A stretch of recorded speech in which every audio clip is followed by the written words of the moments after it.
Estou pensando em segunda epístola a Timóteo, capítulo 2.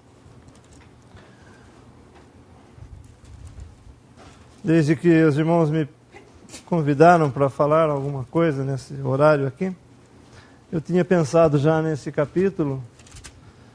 E depois que nós passamos todas essas reuniões já, falando basicamente aquilo que eu pensava falar, eu pensei em abandonar o tema e pedir ao Senhor uma outra coisa para falar, mas depois eu me lembrei que Pedro também queria trazer sempre à memória as coisas que já haviam sido ditas, haviam sido ensinadas. Mas eu espero não ser tão redundante, repetitivo. 2 Timóteo, capítulo 2.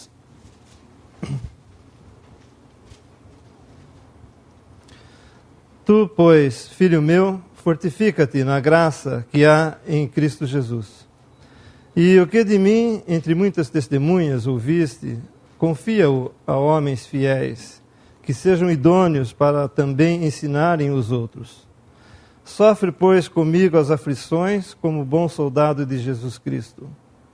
Ninguém que milita se embaraça com negócios desta vida, a fim de agradar aquele que o alistou para a guerra. E se alguém também milita, não é coroado se não militar legitimamente.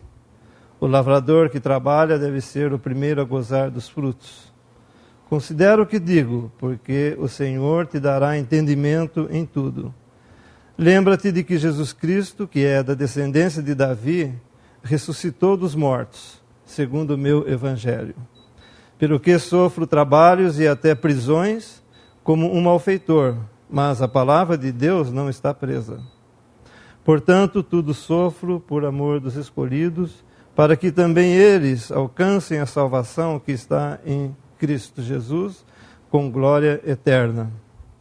Palavra fiel é esta, que se morrermos com Ele, também com Ele viveremos. Se sofrermos, também com Ele reinaremos, e se o negarmos, também Ele nos negará. Se formos infiéis, Ele permanece fiel, não pode negar-se a si mesmo. Traze estas coisas à memória, ordenando-lhes, diante do Senhor, que não tenham contendas de palavras, que para nada aproveitam, e são para perversão dos ouvintes. Procura apresentar-te a Deus aprovado, como obreiro que não tem de que se envergonhar, que maneja bem a palavra da verdade. Mas evita os falatórios profanos, porque produzirão maior impiedade. E a palavra desses roerá como gangrena, entre os quais são Himeneu e Fileto, os quais se desviaram da verdade, dizendo que a ressurreição era já feita, e perverteram a fé de alguns. Todavia, o fundamento de Deus fica firme, tendo este selo: o Senhor conhece os que são seus, e qualquer que profere o nome de Cristo, aparte-se da iniquidade. Ora, numa grande casa, não somente há vasos de ouro e de prata, mas também de pau e de barro, uns para a honra, outros, porém, para a desonra. De sorte que, se alguém se purificar destas coisas, será vaso para a honra, santificado e idôneo para o uso do Senhor, e preparado para toda boa obra. Foge também dos desejos da mocidade e segue a justiça, a fé, a caridade e a paz, com os que, com o coração puro, invocam o Senhor. E rejeita as questões loucas e sem instrução, sabendo que produzem contendas, e ao servo do Senhor não convém contender, mas sim ser manso para com todos, apto para ensinar, sofredor, instruindo com mansidão os que resistem, a ver se porventura Deus lhes dará arrependimento para conhecerem a verdade e tornarem a despertar, desprendendo-se dos laços do diabo, em que a vontade dele estão presos. Tinha escolhido esse hino Desperta, ó Santo, porque primeiro e depois do almoço é difícil ficarmos aqui ouvindo, só se nós estamos falando é mais fácil, mas mas também, num outro sentido, despertarmos para que tenhamos uma consciência maior da posição em que nos encontramos. Nós estamos frequentemente necessitados de ser despertados, porque às vezes nós aprendemos as coisas um pouco superficialmente e quando chega muitas vezes provas, nós acabamos cedendo e acabamos assim caindo, né? Por nós não termos convicção muitas vezes da posição que nós temos e também da posição que nós tomamos. E o apóstolo Paulo, nós sabemos, era já um velho nessa ocasião, quando escreveu essa epístola, e nós sabemos que essa epístola contém instruções muito precisas para o crente que quer ser fiel ao Senhor, que quer andar com o Senhor nesses dias em que a igreja já tem alcançado um grande estágio já na sua queda. Nos dias do apóstolo Paulo isso já havia acontecido e Deus proveu isso realmente para que nós tivéssemos instruções para os nossos dias. Então essa epístola, lógico, toda a palavra é importante, mas essa epístola nos dá assim instruções bem diretas para vivermos nesses últimos instantes aqui e nesses momentos em que a queda da igreja tem alcançado um ponto já bem avançado. Mas eu queria também falar algo sobre, positivamente, como Deus tem, né, o seu remanescente aqui, como Deus tem pessoas, servos, ainda nos nossos dias. É maravilhoso nós vermos isso.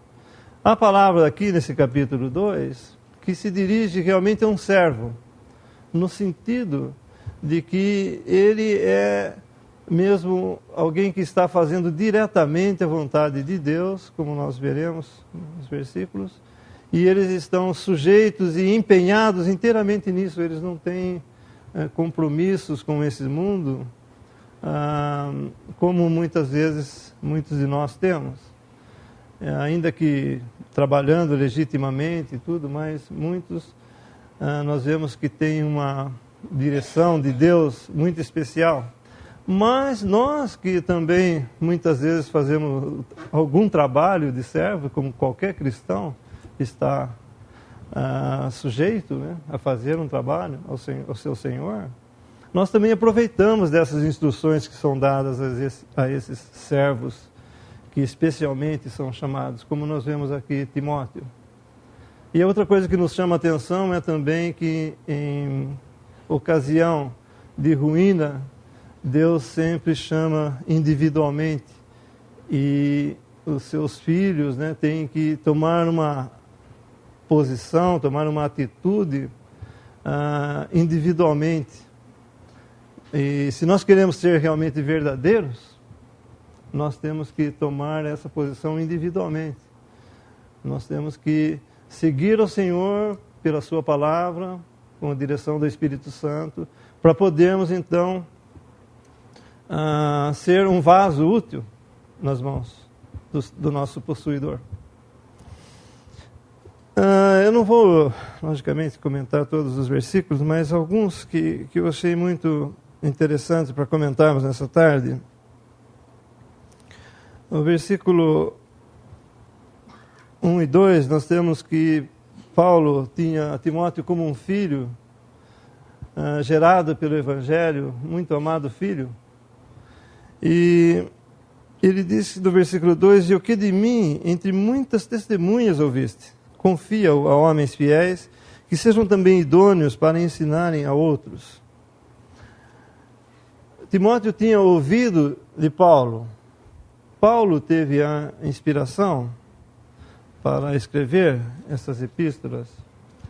E ele falou isso. E Timóteo tinha ouvido essa verdade. E não só ele, mas muitas testemunhas Para que serviriam essas testemunhas para Timóteo? Essas testemunhas serviriam como para policiar a Timóteo. Porque, ao contrário do que muitos pensam, Paulo não está conferindo autoridade a Timóteo. Paulo está falando para ele falar as coisas que ele tinha ouvido de Paulo. E essas testemunhas serviam para quê? Duas coisas principais. Serviam para que Timóteo também tivesse confiança nas coisas que ele tinha ouvido, porque essas testemunhas também tinham ouvido e podiam confirmar isso que Timóteo tinha ouvido. E se houvesse alguma controvérsia, alguma luta, eles podiam levantar e dizer, não, Paulo realmente falou.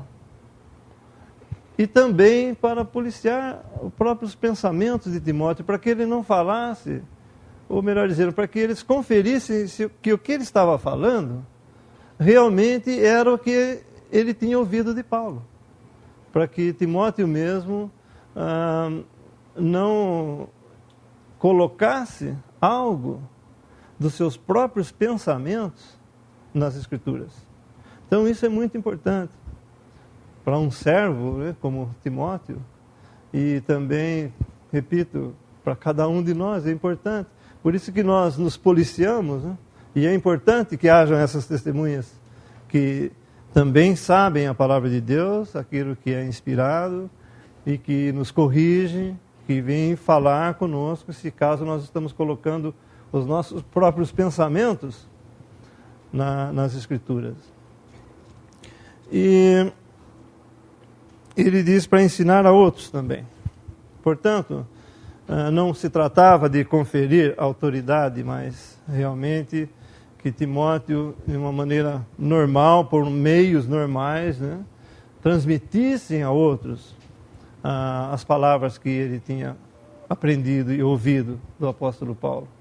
E é isso também que nós, reunidos aqui, e também nas nossas próprias assembleias, nós temos que transmitir essas coisas, não com autoridade, mas saber de quem nós ouvimos essas coisas, de quem nós aprendemos, e também passarmos a outros, e também julgados pelos outros. Aí nós temos aqui no versículo 4, ninguém que milita se embaraça com negócios desta vida, a fim de agradar aquele que o alistou para a guerra. Do versículo 4 até o versículo 6, nós temos 3 aspectos desse servo. Primeiro, como um soldado que milita, que é chamado para a guerra, e ele então não se envolve, como eu disse antes, não se envolve com nada dessa vida. O único pensamento que ele tem, a única meta que ele tem é servir aquele que o alistou, aquele que o chamou para fazer essa batalha. E isso é muito importante. Nós vemos no caráter do servo que a ocupação dele e a sua preocupação também é realmente em satisfazer a vontade do Senhor, que o chamou para uma obra tão especial, tão necessária, tanto para o mundo perdido, como também para os salvos, para aqueles que podem aprender a verdade, crescer na verdade, serem edificados na verdade. Depois nós temos aqui o versículo 5, e se alguém também luta, né, ou milita, não é coroado se não lutar ou militar legitimamente. Isso se aplica mais a um atleta que ele tem que jogar o seu jogo, se é uma luta ou qualquer outro esporte que ele esteja praticando, que ele faça isso legitimamente, porque se ele não lutar segundo as regras, como nos nossos dias é muito comum nós ouvirmos falar de doping, se ele está usando doping, já não é segundo a regra, ele não ganha a sua coroa, a sua vitória não será legítima. E o que seria isso então para esse servo? Realmente seria ele lutar segundo aquilo que o Espírito Santo dirige pela sua palavra. Então é importante que nós saibamos que tanto esses servos, exclusivamente servos, nesse caráter de servo, faz, como qualquer um de nós também. Se formos fazer algo para o Senhor, servir, importante que nós façamos isso segundo a direção do Espírito Santo, que vai nos guiar pela sua palavra. E depois nós temos um lavrador, no versículo 6. O lavrador que trabalha deve ser o primeiro a gozar dos frutos. Isso aqui, na verdade, é uma tradução mais entendível, né?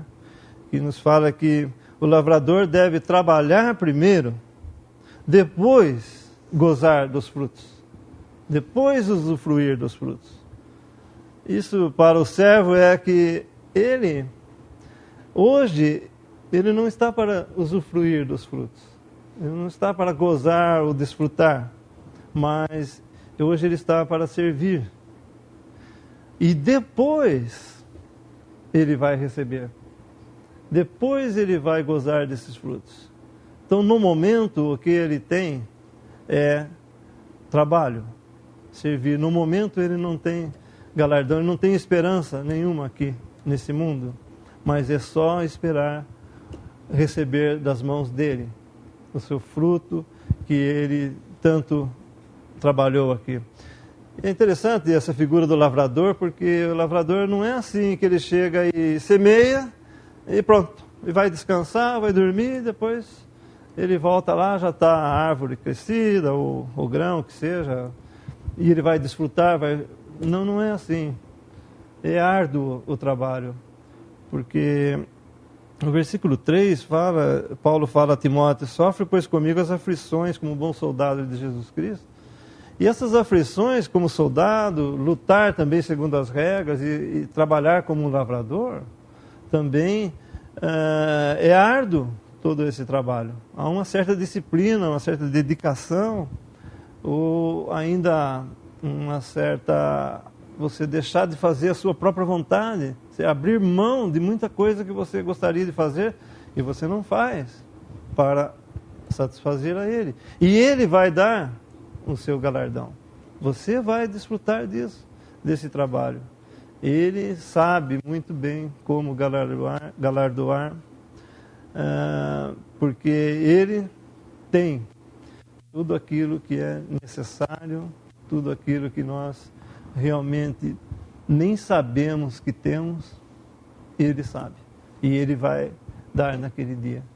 E como, irmãos, eu estou dizendo isso, mas porque como é necessário, como nós precisamos desse servo.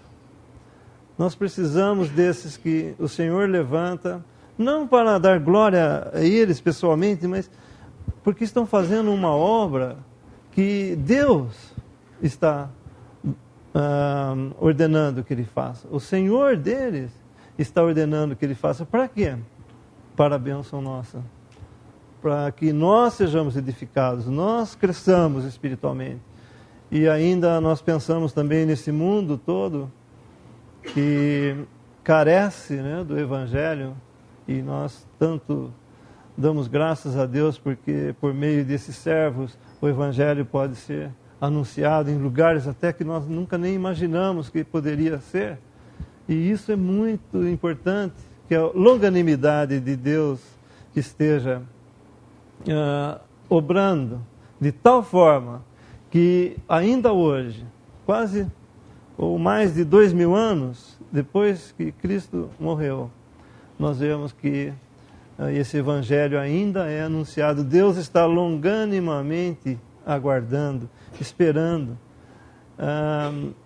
Nós sempre oramos antes das reuniões de oração nesse sentido, das reuniões de pregação do Evangelho, nesse sentido, que Deus está esperando e que talvez aquele seja o último dia, mas Deus esperou até ali para salvar uma alma.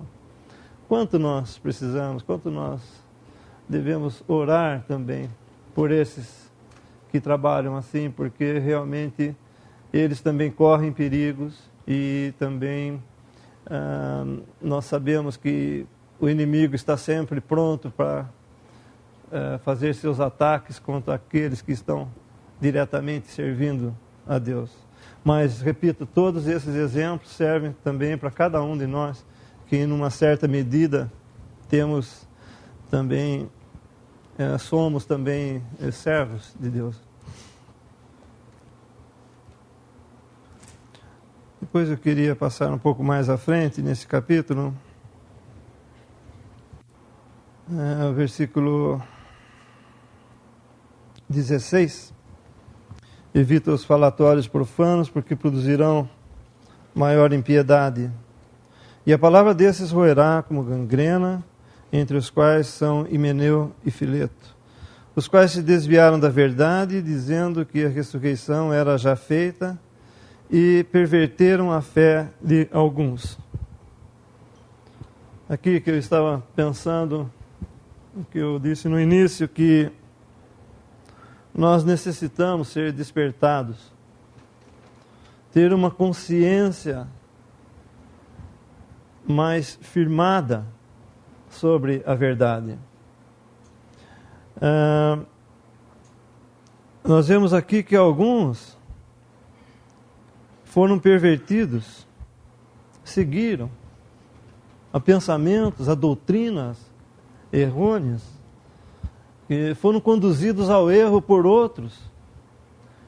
E frequentemente nós vemos, né, que há um abandono, às vezes, de alguns, para seguir a outros, a pessoas que não tinham nenhum caráter de fé, de verdade, porque buscavam seus próprios interesses, sua própria glória, e acabaram outros saindo atrás. E é muito triste para nós vermos isso, é algo que realmente abala, nos humilha, mas realmente nós devemos levantar nossa cabeça, irmãos, e pensar: por que saímos? Por que temos essa tendência de seguir ao erro? É porque nós não estamos firmados na verdade, nós não temos realmente tido esse exercício na verdade. A nossa convicção é muito fraca às vezes. Eu queria citar como exemplo disso, nós estivemos lendo no primeiro livro dos Reis, capítulo 13.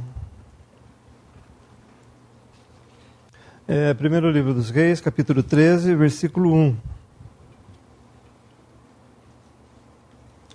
E eis que um homem de Deus veio a Judá com a palavra do Senhor a Betel. E Jeroboão estava junto do altar para queimar incenso. E clamou contra o altar com a palavra do Senhor e disse: Altar, altar, assim diz o Senhor: eis que um filho nascerá à casa de Davi, cujo nome será Josias, o qual sacrificará sobre ti os sacerdotes dos altos, e que queimam sobre ti incenso, e ossos de homens se queimarão sobre ti. E deu naquele mesmo dia um sinal, dizendo: este é o sinal de que o Senhor falou: eis que o altar se fenderá, e a cinza que nele está se derramará. Sucedeu, pois, que, ouvindo o rei a palavra do homem de Deus, que clamara contra o altar de Betel, Jeroboão estendeu a sua mão sobre o de sobre o altar, dizendo: pegai dele. Mas a sua mão, que estendera contra ele, se secou, e não a podia tornar a trazer a si. E o altar se fendeu, e a cinza se derramou do altar, segundo o sinal que o homem de Deus apontara pela palavra do Senhor. Então respondeu o rei e disse ao homem de Deus: ora a face do Senhor teu Deus, e roga por mim que a minha mão se me restitua. Então o homem de Deus orou a face do Senhor, e a mão do rei se restituiu e ficou como dantes. E o rei disse ao homem de Deus: vem comigo a casa e conforta-te, e dar-te-ei um presente. Porém o homem de Deus disse ao rei: ainda que me desses metade da tua casa, não iria contigo, nem comeria pão, nem beberia água neste lugar. Porque assim me ordenou o Senhor pela sua palavra, dizendo: não comerás pão, nem beberás água, e não voltarás pelo caminho por onde foste. E foi-se por outro caminho, e não voltou pelo caminho por onde viera a Betel. E morava em Betel um profeta velho, e veio seu filho e contou-lhe tudo o que o homem de Deus fizera aquele dia em Betel, e as palavras que disse ao rei, e as contaram a seu pai. E disse-lhe seu pai: por que caminho foi? E viram seus filhos a caminho por onde fora o homem de Deus, que viera de Judá. Então disse os filhos de Israel, disse a seus filhos: albardai-me um jumento, e albardaram-lhe o jumento, e montou nele. E foi-se após o homem de Deus, e o achou assentado debaixo de um carvalho, e disse-lhe: és tu o homem de Deus que vieste de Judá? E ele disse: eu sou. Então lhe disse: vem comigo a casa e come pão. Porém ele disse: não posso voltar contigo, nem entrarei contigo, nem tampouco comerei pão, nem beberei contigo água neste lugar. Porque me foi mandado pela palavra do Senhor: ali nem comerás pão, nem beberás água, nem tornarás a ir pelo caminho por onde foste. E ele lhe disse: também eu sou profeta como tu, e um anjo me falou pela palavra do Senhor, dizendo: faze-o voltar contigo a casa para que coma pão e beba água. Porém, mentiu-lhe. E tornou ele, comeu pão em sua casa e bebeu água. E sucedeu que, estando eles à mesa, a palavra do Senhor veio ao profeta que o tinha feito voltar, e clamou ao homem de Deus que viera de Judá, dizendo: assim diz o Senhor: porquanto foste rebelde à boca do Senhor, e não guardaste o mandamento que o Senhor teu Deus te mandara, antes voltaste e comeste pão e bebeste água no lugar em que te dissera: não comerás pão, nem beberás água, o teu cadáver não entrará no sepulcro de teus pais. E sucedeu que, depois de comeu pão, e depois que bebeu, albardou ele o jumento para o profeta que fizera voltar. Foi-se, pois, e um leão o encontrou no caminho e o matou, e o seu cadáver estava lançado no caminho, e o jumento estava parado junto a ele, e o leão estava junto ao cadáver. Até aí, tá bom? O final talvez muitos já conheçam e outros podem ler depois. Mas o que faltou aqui? Porque veio a palavra do Senhor a esse profeta, e ele foi, e ele fez, à primeira vista, ele fez o que o Senhor mandou. Mas o que faltava para ele? Convicção. Por que lhe faltava convicção? Ele não entendeu bem o propósito das palavras do Senhor.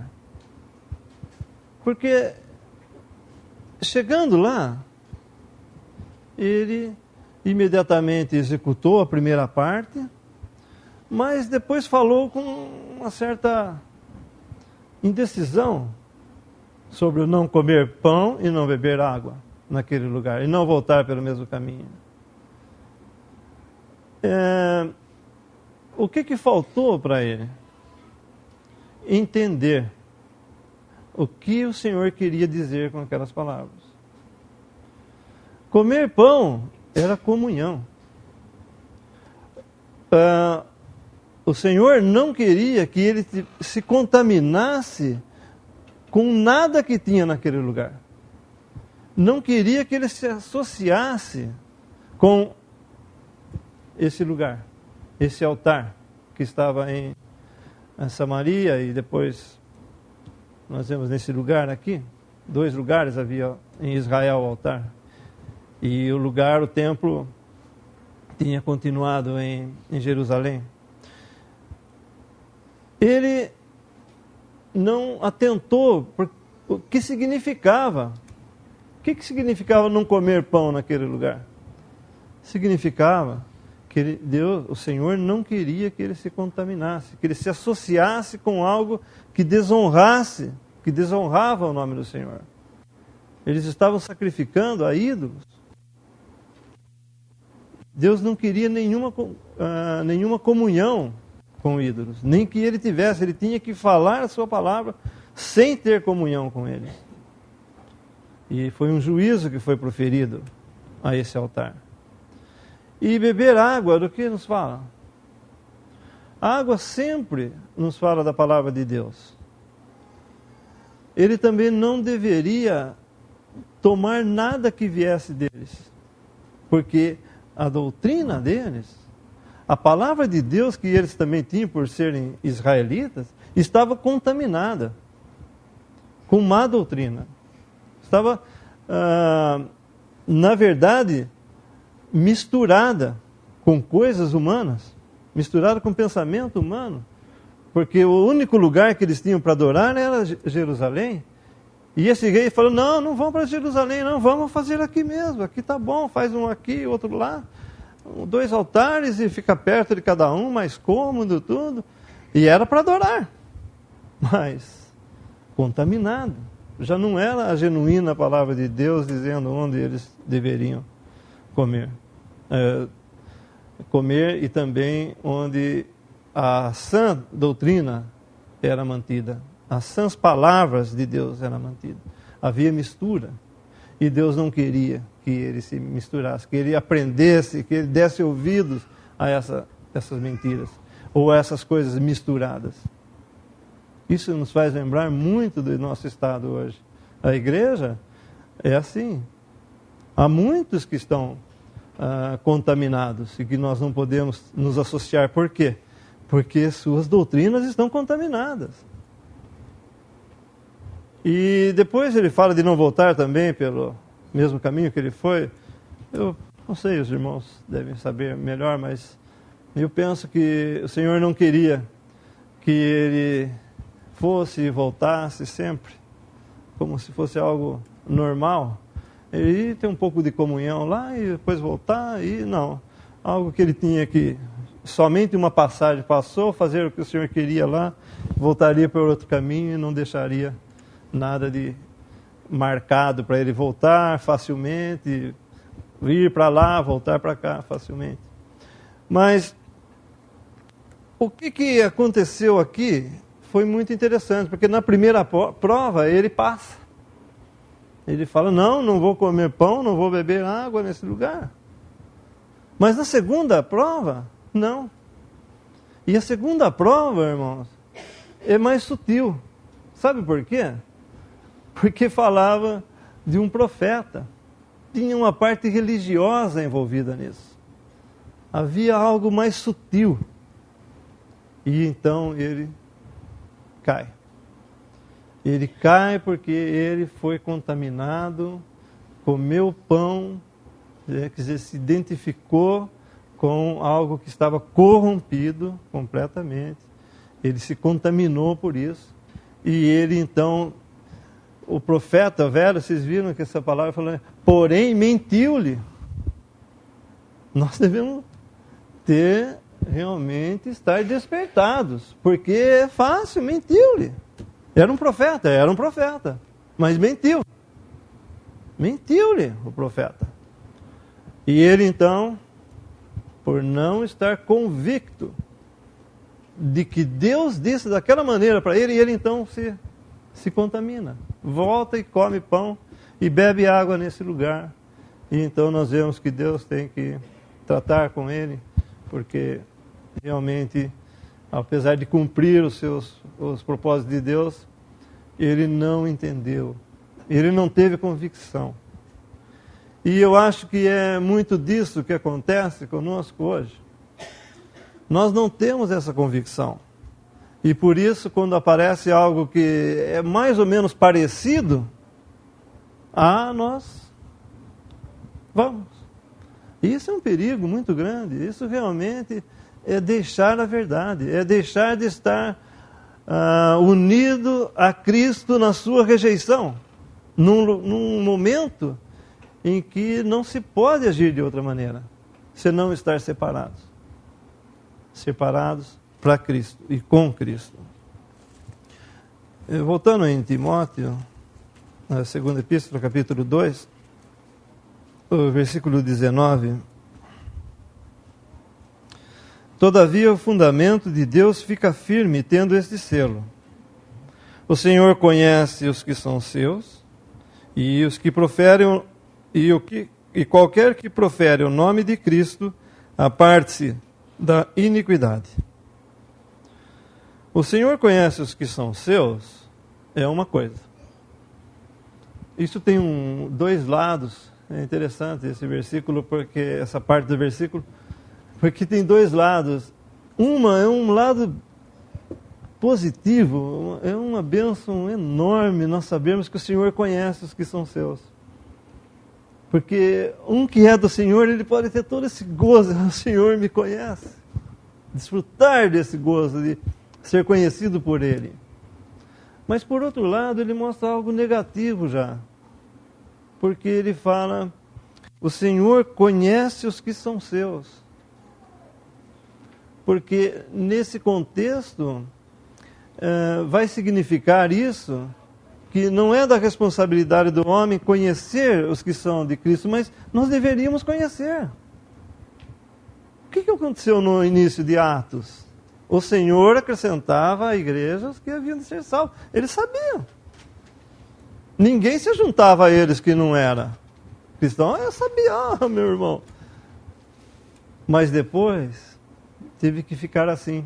O Senhor conhece os que são seus, porque não seria baseado nos que são dele que nós teríamos que nós procuraríamos nossa comunhão. Não é baseado nos que são dele. Mesmo que eu saiba que há num determinado lugar pessoas que são dele, isso não é da minha conta.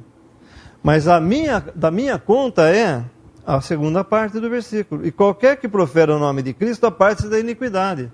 Essa é a responsabilidade do homem.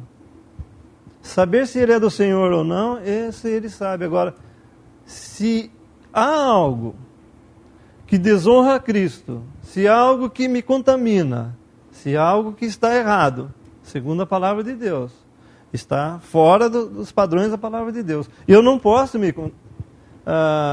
ter comunhão com Ele. Eu tenho que me apartar disso.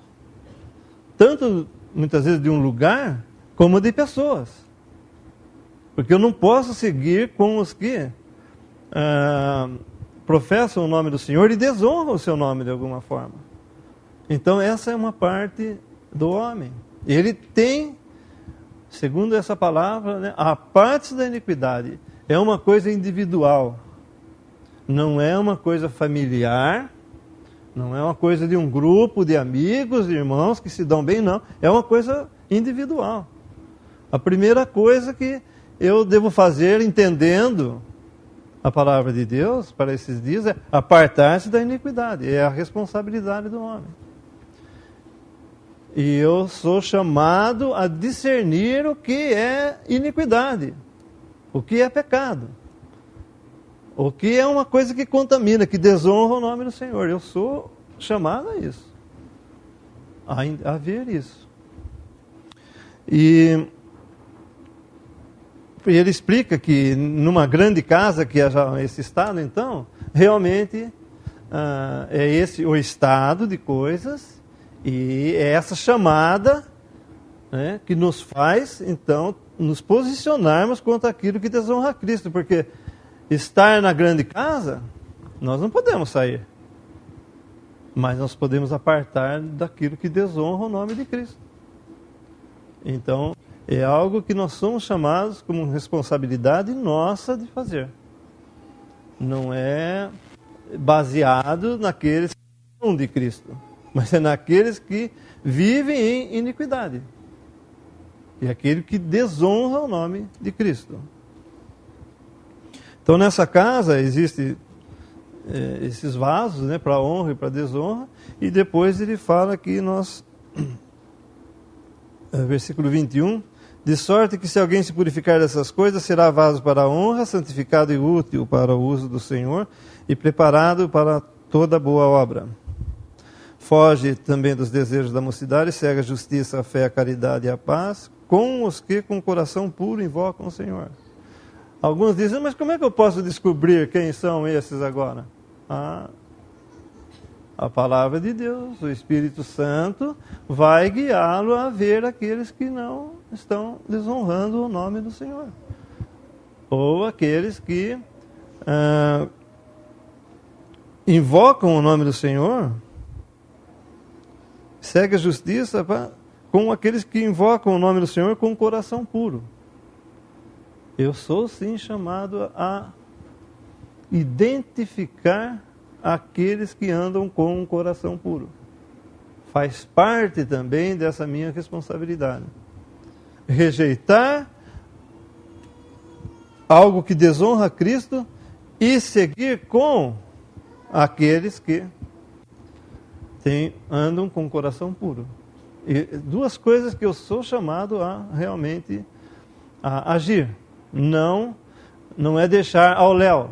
Não, tá bom viver de qualquer maneira aqui. Deus não está se importando como eu estou vivendo aqui, com quem eu estou vivendo, que comunhão eu tenho. Não é isso. Realmente é algo que eu devo fazer. E para terminar, no final, quando ele fala de rejeitar, o versículo 23, rejeita as questões loucas e sem instrução, sabendo que produzem contendas. E ao servo do Senhor não convém contender, mas sim ser manso para com todos, apto para ensinar, sofredor, instruindo com mansidão os que resistem, a ver se porventura Deus lhes dará arrependimento para conhecer a verdade e tornarem a despertar, desprendendo-se dos laços do diabo, em que a vontade dele estão presos. Há um mecanismo, nós podemos chamar assim, Deus usa a sua palavra. O Espírito Santo, pela palavra de Deus, alcança o entendimento de uma pessoa. Aqui nós temos alguém que se desviou. Ele se perdeu, como nós estamos falando, por não ter tanta convicção, não estar atento, vigilante, e ele se perdeu. Ele saiu da verdade, desviando-se um pouco, e depois acabou se perdendo, sem saber mais o que fazer com sua vida cristã, onde deveria estar, com quem ele deveria lembrar a morte do Senhor, enfim, desviou-se da verdade. E um servo vai convencê-lo. Como é que ele... Convencê-lo não, vai tentar atraí-lo novamente à verdade, trazer ao ponto da verdade novamente. E como que ele vai fazer isso? Existe um mecanismo, né? É como um novo nascimento, né? Deus, o Espírito Santo, pela palavra, vem e gera nova vida. Dá entendimento a uma pessoa, primeiramente. Aqui se trata quase a mesma coisa. O Espírito Santo, pela palavra de Deus, vem e fala essa palavra. A primeira coisa que entra em nós é pelo entendimento. Nós entendemos algo daquilo. Mas se a nossa consciência e o nosso coração, nossos sentimentos, não forem atingidos, nada acontece. Porque nas coisas de Deus, nós não descobrimos nada, nós não desvendamos nada. Todas as coisas são reveladas, mas elas são reveladas dessa maneira. Primeiro vem o nosso entendimento, aí a nossa consciência é exercitada, e depois os nossos sentimentos também são exercitados.